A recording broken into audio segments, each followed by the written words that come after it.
Okay, everybody. So, good morning.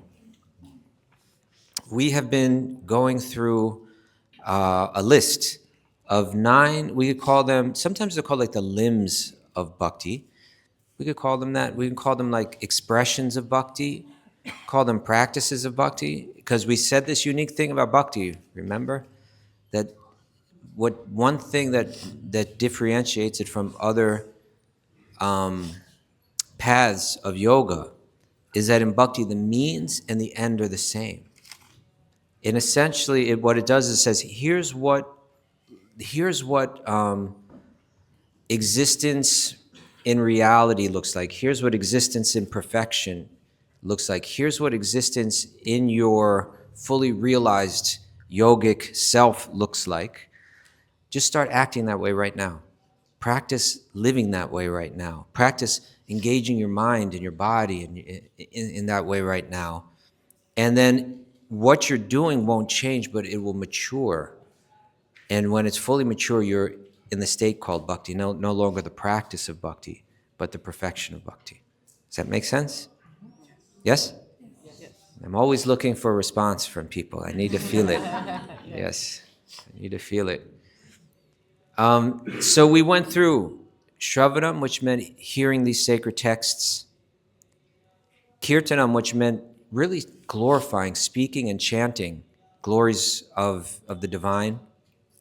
Then Smarnam, which has to do with remembering, reflecting on, and especially meditating on the name, form, qualities, pastimes of Krishna. And then after that, Shravanam, Kirtanam, Vishnu, Smarnam, and then Padasevanam, foot service. What? And we described that meant that one accesses the spiritual realm, you could say, from the feet. And there are places, even in this world, although we may not be able to see the spiritual realm, there are access points within this realm, including the temples, the holy rivers, the Tulsi plant, the other bhakti yogis, that you can approach the divine by approaching those access points. And those are called metaphorically the feet, approaching the feet of the divine. So we had Archanam, then we had Padasevanam, Archanam, which meant the worship that we see in the temples. This is how far we've gotten so far, right? So this is the ancient verse in the Srimad Bhagavatam, or verses Shravanam, Kirtanam, Vishnu, Smarnam, Padasevanam, Archanam. That brings us to Vandanam. I'm going to speak briefly about Vandanam. Vandanam means offering prayers.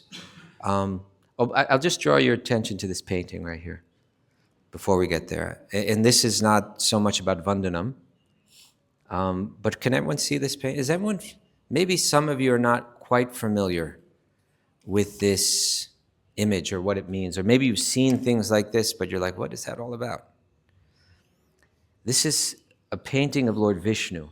It says that there are unlimited universes.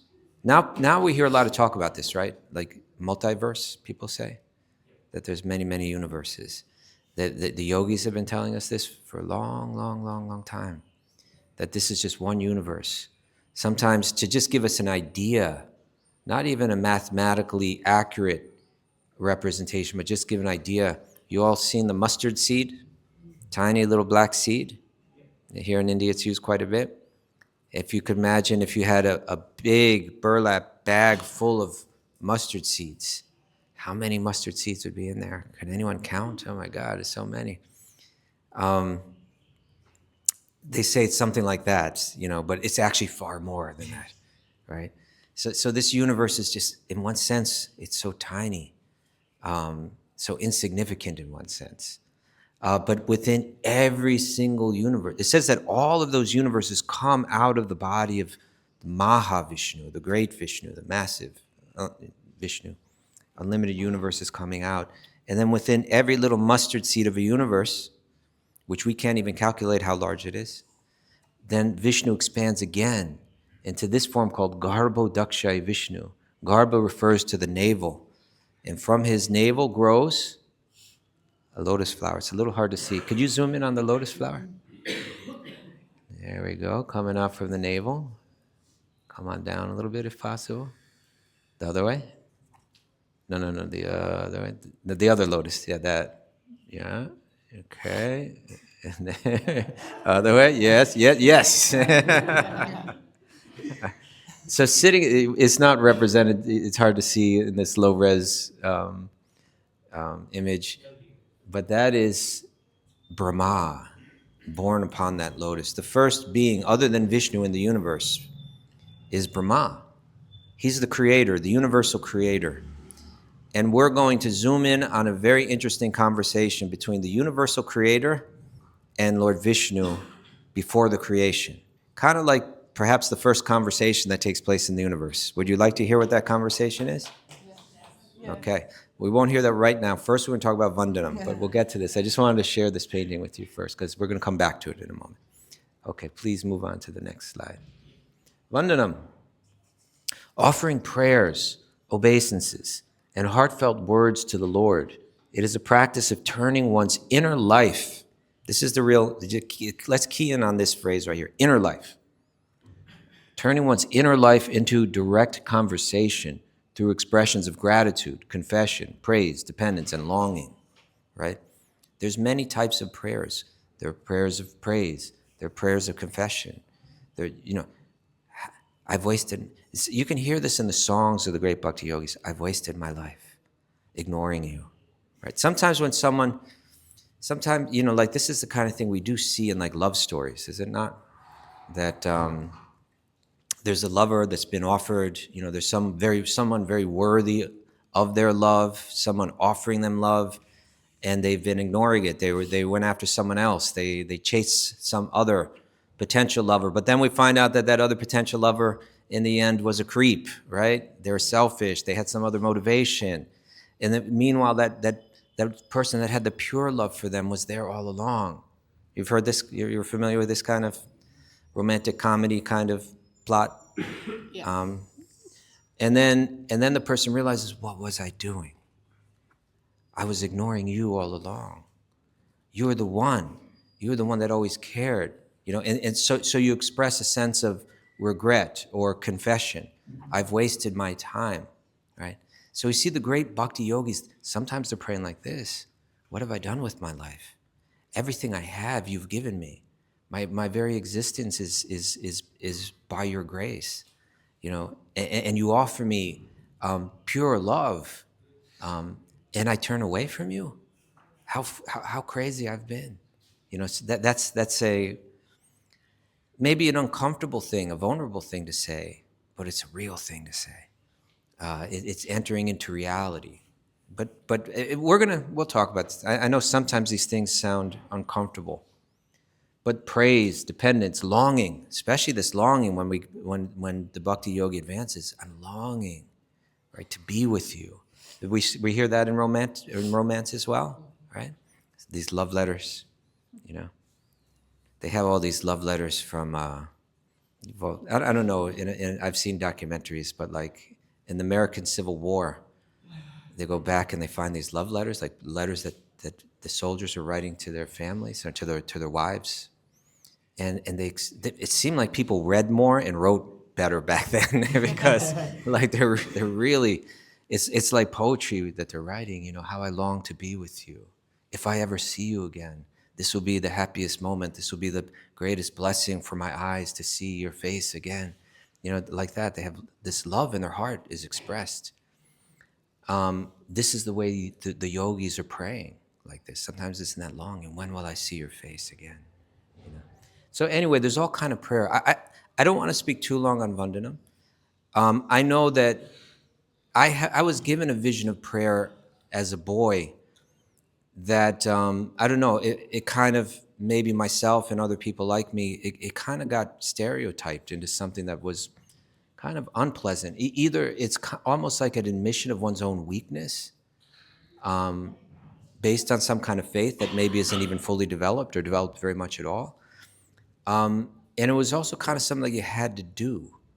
Like, I was raised Catholic, and you're taught to go into the confessional, I think they're called. You're in this dark little box, and on the other side is a priest, and you're meant to confess your sins. And then the priest says, okay, to be forgiven for your sin, you have to say 10 Hail Marys and 10 Our Fathers, these different prayers. And you're like, okay, I'll say the prayer. And there's no real life to it. But there's tremendous life. There's something about speaking. In other words, if we want to develop a relationship with the divine, or a relationship with God, who is in our heart at every moment, that relationship begins to come alive when you begin to speak to God, and that is prayer. When you begin to open up that channel, a real conversation begins. Up until that point, it's kind of like there's a wall between you. And so we can learn how to pray in texts like the Srimad Bhagavatam, which is essentially many, many, many, many stories. They're fascinating stories. I'll confess something to you all right now. I used to read Srimad Bhagavatam, and there's a common pattern. There's a story, an interesting story playing out, interesting characters, interesting circumstances, interesting plot. Usually there's a devotee of God, a devotee of Vishnu or Krishna that's going through some kind of challenge in some way, and they're put to the test in some way, and then they maybe as they're going into the test, or maybe after they pass the test, then Vishnu appears before them, or Krishna is before them, and then they begin to pray. And then it opens up into prayer. That's a really common kind of layout in the Srimad Bhagavatam. And I used to feel like, okay, well, now we're at the prayers. Kind of, it was just like not as interesting as the rest. Now, 40 years later, I read the same text, and it's actually, I feel like everything that was building up to the prayers was just to frame out these prayers. And that's where all the most important information is, the most relevant and fascinating and transformational kind of information is right in the prayers. The realizations of the great yogis, how they express them. And so you can learn so much by reading these texts. And I'll just share, reading them and learning how to pray, learning how to speak to God like that. But I just want to share one thing. I received a letter from a person I'd never met before, someone that's been listening to my classes and to the podcast that I do. And we have these groups called Sage Groups. If you listen to the podcast and you're interested in bhakti, then you can join a group that meets once a week online, like small groups. And so she is also part of one of those groups, and she wrote me a very nice letter. And she went to a place called the Govardhan Eco Village, which is a place I spend time every year. It's a really amazing eco village, but a bhakti-centered eco village not far from Mumbai. And there she was part of some kind of, it may have been a yoga teacher, some kind of bhakti immersion for some time. And she admitted to one of the teachers that, I really love this philosophy and all this, but Krishna, I don't really know who he is, or I don't know how to relate to him. There's some hesitancy in me in this area. And so then the teacher said, why don't you do this? This is your exercise. Every day I want you to write one letter to Krishna. Just try it. And, I don't know what she wrote in those letters, but I can imagine, the first one is, hello, I don't feel I know you very well, but I kind of admire the people that do, and I have a lot of faith in them. And I'm wondering, will I get to know you? I don't know what she wrote, but she said by writing a letter every day to Krishna, which is essentially a prayer, it really transformed how she understood herself and how she understood God. So this is a very powerful way. And I really suggest, if you have that kind of faith, or if you would like to deepen that kind of faith, bhakti, then realize or operate, give it a try, living according to the understanding that God is in your own heart at every moment. And it's crazy that we're not talking, and that you can talk. And maybe once or twice a day, if you just start there, especially when you go to sleep at night, before you go to sleep, you can talk to God, share what you're going through, share what your desires are, Share how you would like to live, what you would like to let go of, etc. If you share these things, this conversation opens up, and this inner life, not just the external life, but the inner life opens up. And so it's a very powerful practice of bhakti yoga prayer. Any quick thoughts or questions about Vandanam, offering prayers? Okay.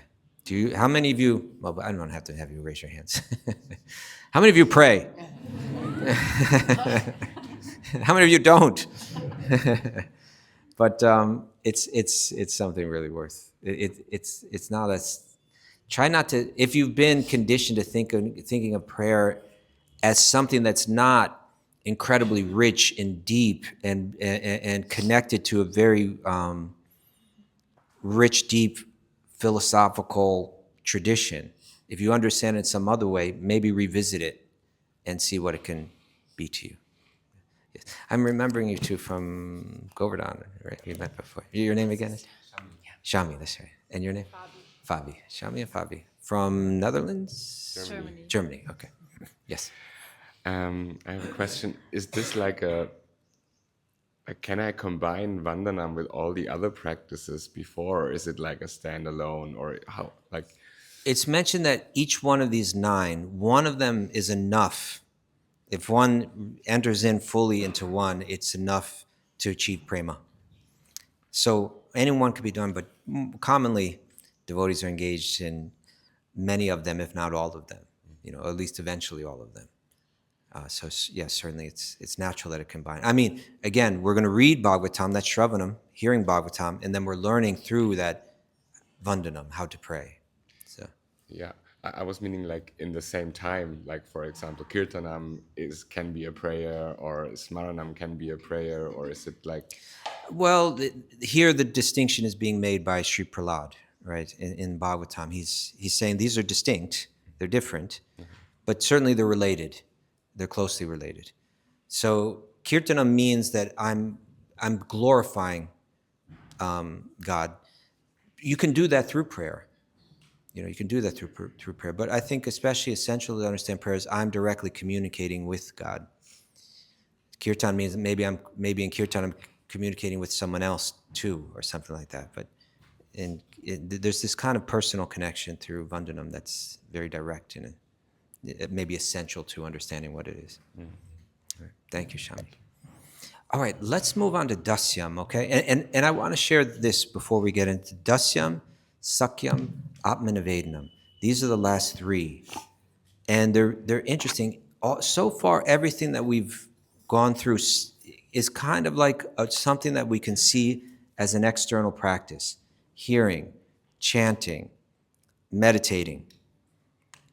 And not that that's exactly external, but it's like something that we do, right? Praying, the Padasevanam, doing different types of service. And now we come to 3. Dasyam, servitude.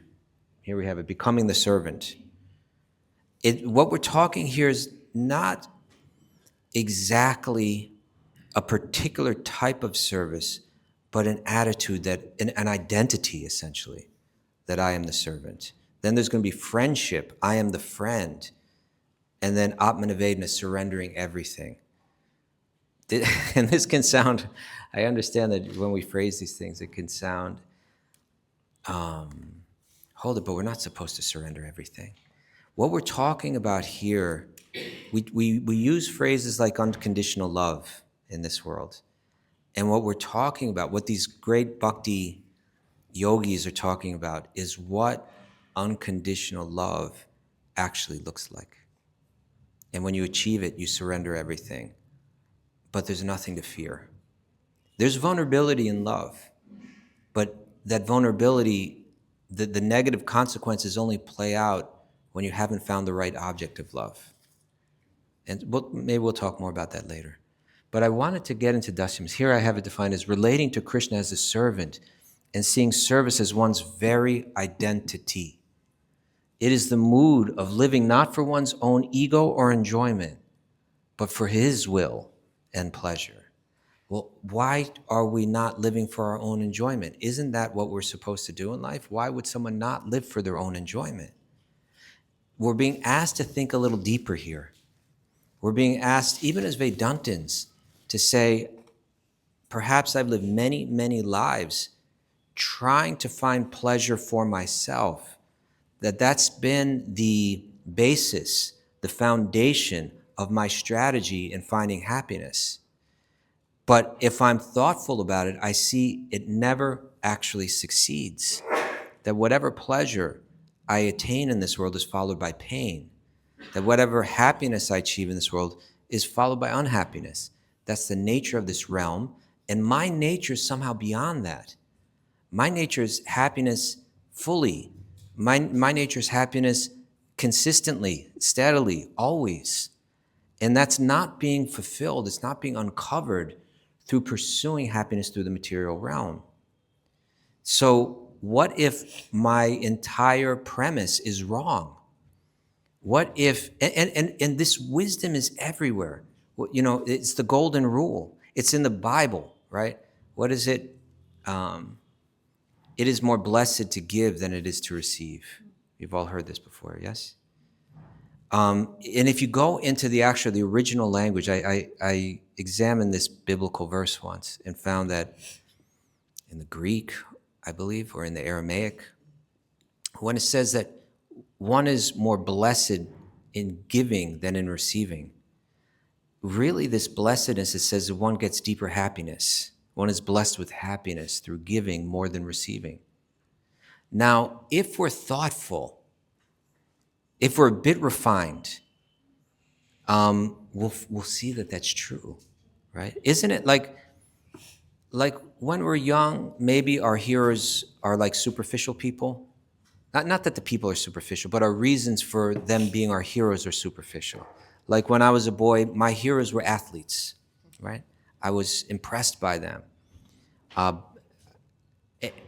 And as you grow up, maybe who you admire begins to change, or the criteria of why you admire someone begins to change.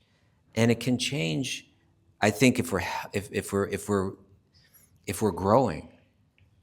It changes to people that sacrifice to help others. Yes? Right? Is it like that?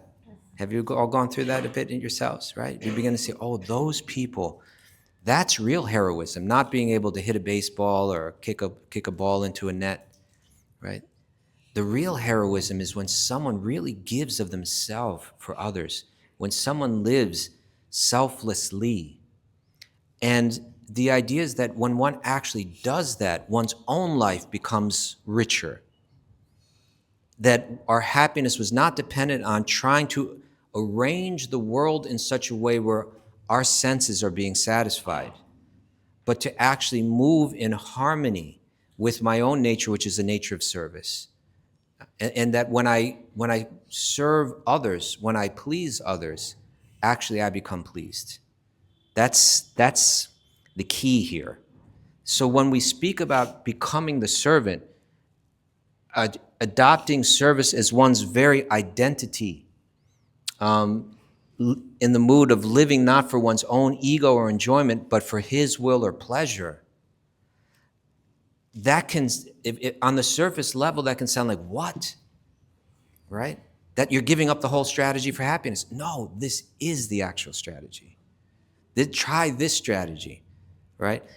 Just for a second, let's consider we all were locked in this room for a month together. None of us can leave, right? And there was limited resources in the room, right? Like Lord of the Flies or something like that.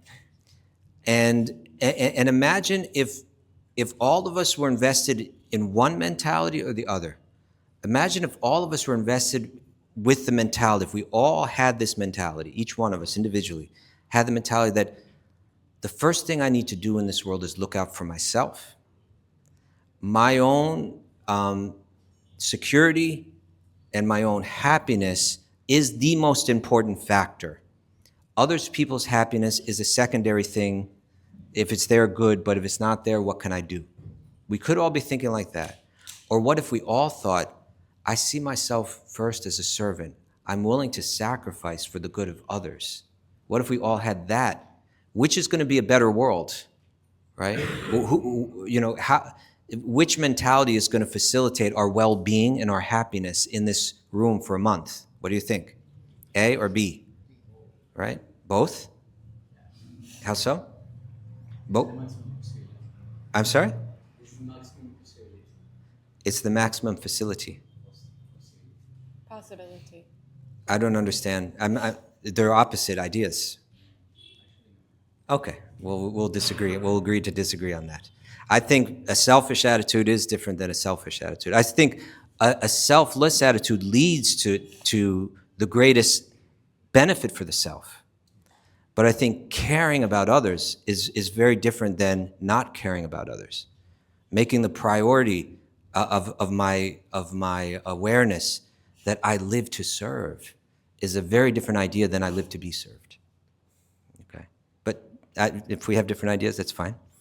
But this is the bhakti idea, right? This is the biblical idea, and I see it as a type of wisdom that I see across spiritual cultures. Question? Yes. I think this might touch on what he's saying. Yeah. Because we do have to have sacrifice in a way in order to become a servant. But what is that boundary line between being too selfless and over-sacrificing to then also maintain a sense of like inner peace and stability so that we can be the servant? How do we define that? That's something, when you take it down to that level, these are things that we have to, in other words, how can I cultivate this? If this is my identity, if by nature I serve, then how will that awaken in this world? And it's going to awaken by practicing it, but I need a stable environment or a stable circumstance in which to practice it. Otherwise, I just burn out, right? So, but whatever those conditions may be, and generally for the yogi, they move towards simplifying life, right? That's a kind of a principle. They move towards simplifying life. But that kind of detailed approach is generally done under the guidance, with the help of a guru, that they help say, okay, if you abandoned home and live under a tree, you may not last very long at this. So let's get you the circumstances that you need.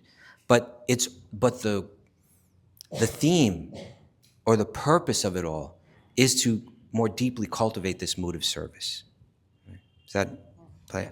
So that's a detailed question, that, an individual question. It's like an individual prescription needs to be made, with a qualified prescriber, through honest conversation like that. Okay. So part of the way that I wanted to look into this is look into the attitude. This is, right, again, this isn't just like some external thing that you do now that we've come to these last three. This is in a sense, an identity that one adopts or that one awakens. And I wanted to go to this conversation between Brahma and Vishnu. Now, I'll just speak a little bit about this. This is how the Srimad Bhagavatam speaks about the creation of the universe that we're in. And it's fascinating that you have this character, Brahma. This is a sage. He is, in one sense, a person like you or I, in the sense that he's not God, right? He's a soul like you or I, but he's the first one in the universe. And he has a very important connection with Vishnu, who's the origin of the universe.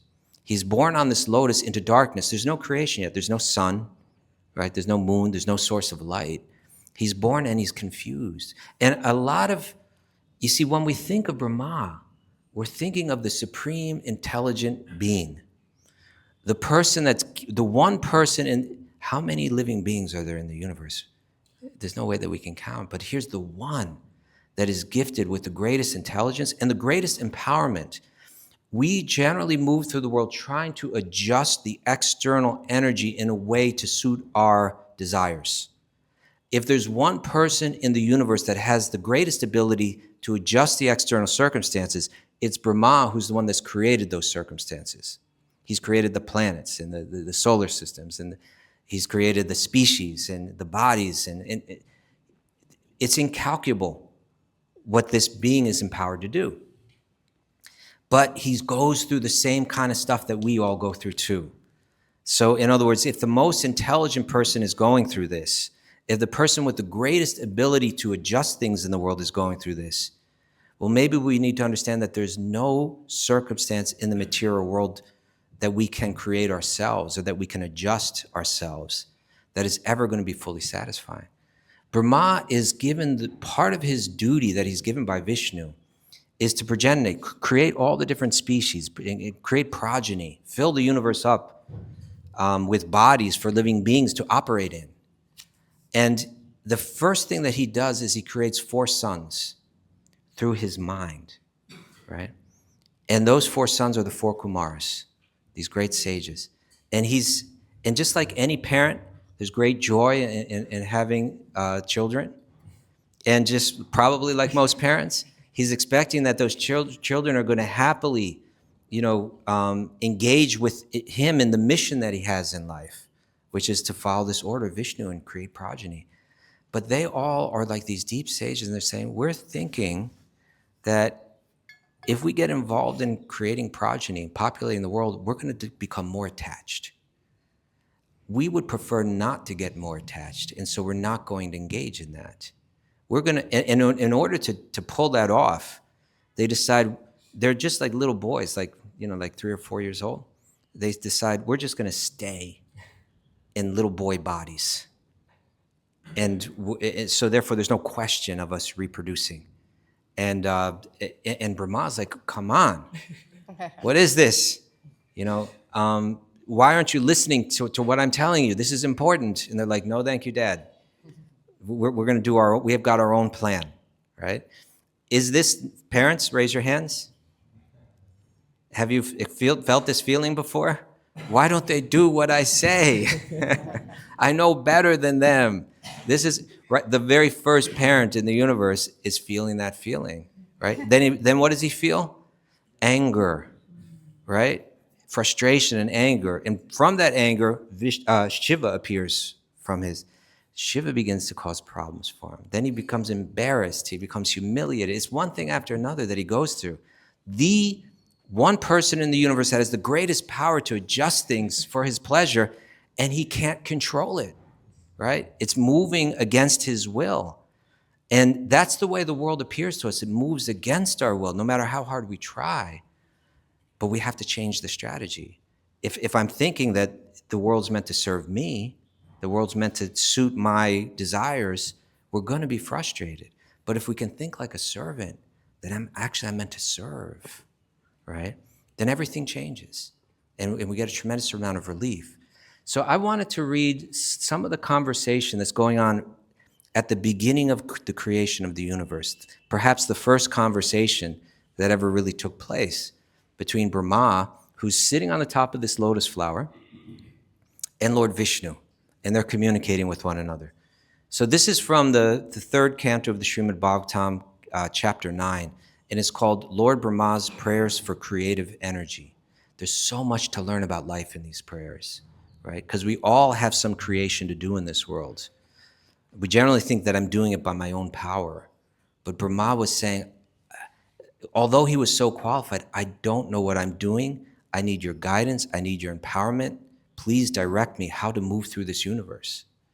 And so I'll begin here.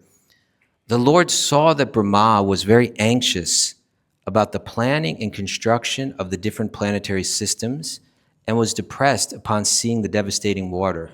Many of us have duties in life to do, and we're feeling some sense of depression or anxiety about what we need to accomplish in life. He could understand the intention of Brahma, and thus he spoke in deep, thoughtful words, removing the illusion that had arisen. And Chapuji, right when I need you to click the, you can say, Amy, can you hit the little down button? You know where it is? Right there, yes. Thank you. We're good. Okay, text 29. Lord Vishnu, the Supreme Personality of Godhead, then said, O Brahma, O depth of Vedic wisdom, be neither depressed nor anxious about the execution of creation. Sometimes we need someone to tell us that, yes? Everything's going to be all right. What you are begging from me has already been granted before. He said, what he means there is that there's cycles of creation and destruction that take place throughout the universe that go on over and over again. You're thinking that it's going to be impossible to accomplish this task. What I'm telling you is it's accomplished in every universe. And I've empowered you, or I've empowered Brahmas, the people in the post of Brahma, people in the post of Creator. I've given them the power to do this in the past. So what you are begging from me has already been granted before. O Brahma, situate yourself in penance and meditation and follow the principles of knowledge to receive my favor. By these actions, you will be able to understand everything from within your heart. Okay? God can speak to us in our heart, but he's saying, do penance, do meditation, follow the principles of knowledge. You can find these principles of knowledge in what chapter is it? In the 13th chapter of the Bhagavad Gita, where it begins to go through how to live in such a way where you become receptive to knowledge. So he's saying you live a certain way, you do certain practices, and you'll be able to hear the voice of God in your heart. You'll hear the direction. Right? And the next slide, please. O Brahma, when you are absorbed in devotional service, the term he uses here is bhakti yukta, but connection through devotion, connection through love, connection through bhakti. When you are absorbed in devotional service in the course of your creative activities, you will see me in you and throughout the universe. And you will see that you yourself, the universe, and the living entities are all in me. We hear this again and again. We hear it in Bhagavad Gita. We hear it in the Upanishads. We're hearing it here in Srimad Bhagavatam. This is the vision of the yogi, a realization that everything exists within God and God exists within everything. We can go into more detail about this, but let's just leave it there for right now. This is the vision that needs to be realized.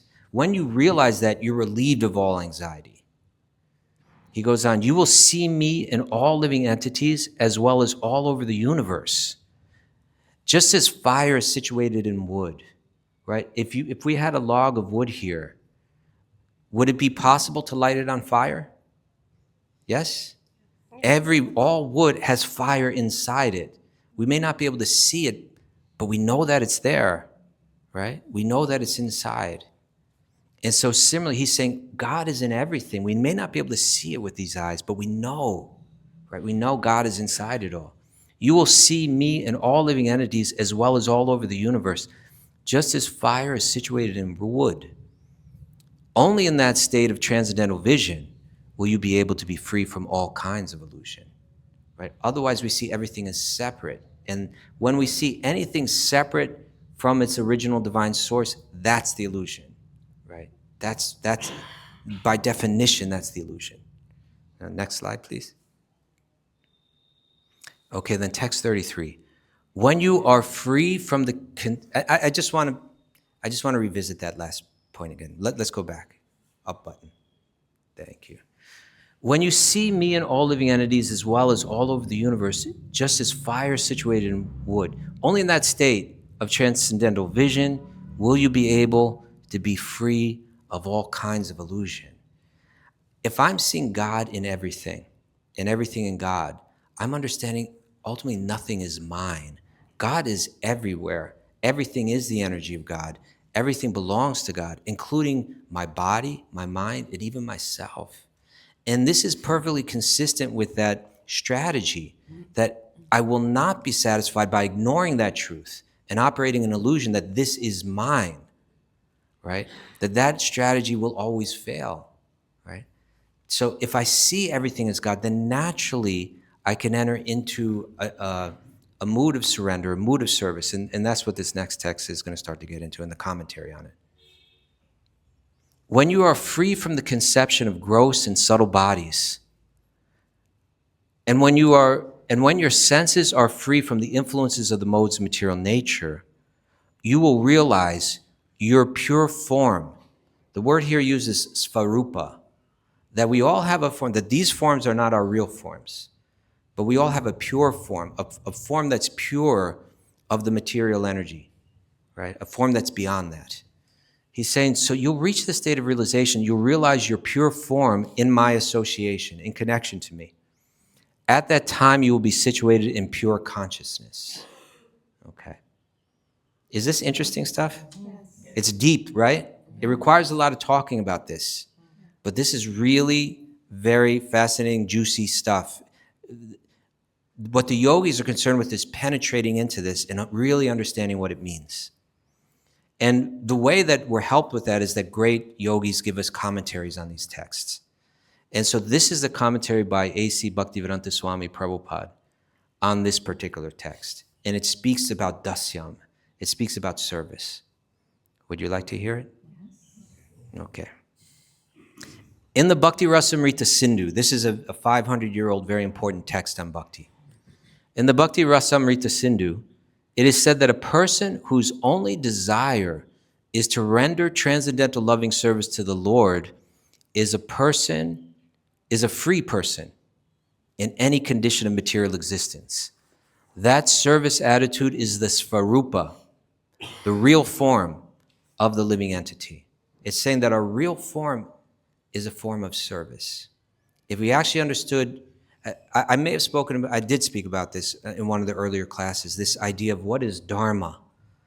That dharma is something's essence, something's purpose, what something is designed for, right? What is the dharma of this microphone? To amplify sound, right? It was designed for that purpose. We could use it for something else, but it's not situated in its purpose when it's being used in a different way. Its purpose, its very design was conceived. It was conceived as an amplifier of sound. It's its dharma. What is the dharma of the soul? The dharma of the soul, you could say, is to serve with love. That is what we're designed for. Trying to use our independence in any other way ultimately is out of alignment with our dharma and causes suffering. And the suffering is a good thing because it helps us find our dharma, find our purpose. Right? The Mayavadi school, this is the school of non-dualism. Right? Their idea is in perfection, you just find peace. There's no other being there. There's non-dual. There's nobody else to deal with, what to speak of to serve. The Mayavadi school shudders at the thought of a service attitude in the living entity, right? You're telling me that in eternity I serve? But serving is what is what causes me all this pain in this world, being forced to serve in different ways. I have to serve the boss. I have to serve this. I have to serve that. The Mayavadi school shudders at the thought of service attitude in the living entity, not knowing, and this is the difference, that in the transcendental world, the service of the Lord is based on transcendental love. Transcendental loving service is never to be compared to the forced service of the material world. In the material world, even if one is under the conception that he is no one's servant, he is still the servant of his senses, under the dictation of the material modes. Factually, no one is master here in the material world, and therefore the servants of the senses have a very bad experience of servitude. They shudder at the thought of service because they have no knowledge of the transcendental position. I had a conversation some years ago with a woman, and I was using an analogy. I was talking about how a husband serves a wife and a wife serves a husband. And I could see that she'd been so hurt in life. And she kind of was very triggered by this idea. And she said, why should a woman serve a man?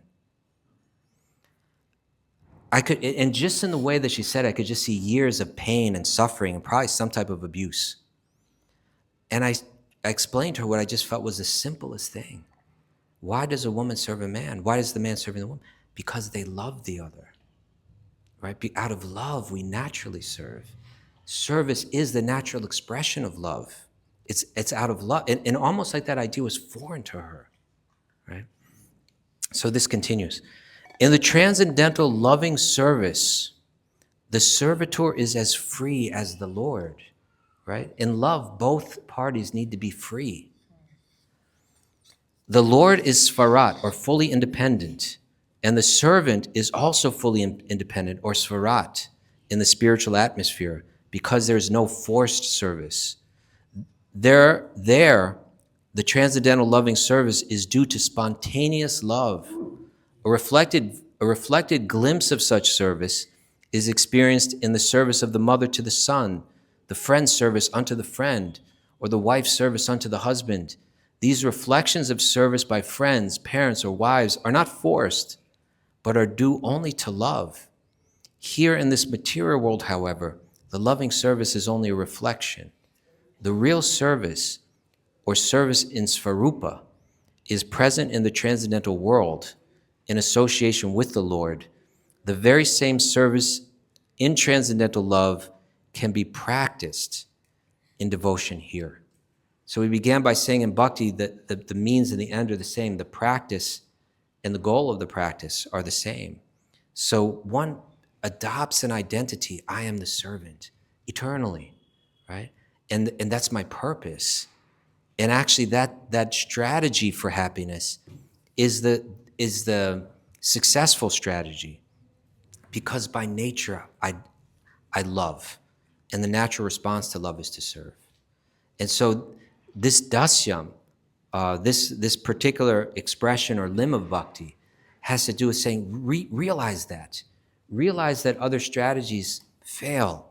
Realize that the reason we're going through a cycle of samsara again and again and again is we haven't realized our own nature, that at the very core we serve with love. That is our existential reality. We were talking about the other day, one speaker who said that love is not an existential reality. But then we went to the Puranas and saw that love exists in God, and that we're made of the energy of God, so love exists in us. And love is always based on selflessness, and it's always expressed through service. And so this limb is saying, find that in yourself. Don't shudder to think of yourself as a servant, but realize there's no higher position than the servant. That's actually where we find real meaning. And again, we see that in this world, right? When our heroes become those people that really sacrifice to serve others, we say they caught on to, they've understood life better, right? Their life is richer, more meaningful, and in the spiritual realm, ultimately more blissful, right? That's eternity. When you step into that realm of dasyam, of service, you stepped into reality. Tomorrow we'll talk about stepping into the reality of friendship, that not only am I the servant of God, but I'm the friend of God, and God is the friend of me. This service isn't based on, it's not forced service. It's service in the real realm of freedom. Dasyam. I think we're out of time, everyone. Thank you very much. We always enjoy spending this time with you. Hari Om Tat Sat. If you'd like to hear more recordings, previous or future classes, please speak to Gabrielle outside. And please stick around for the Kirtan as well. Thank you. Hari Om Tat Sat.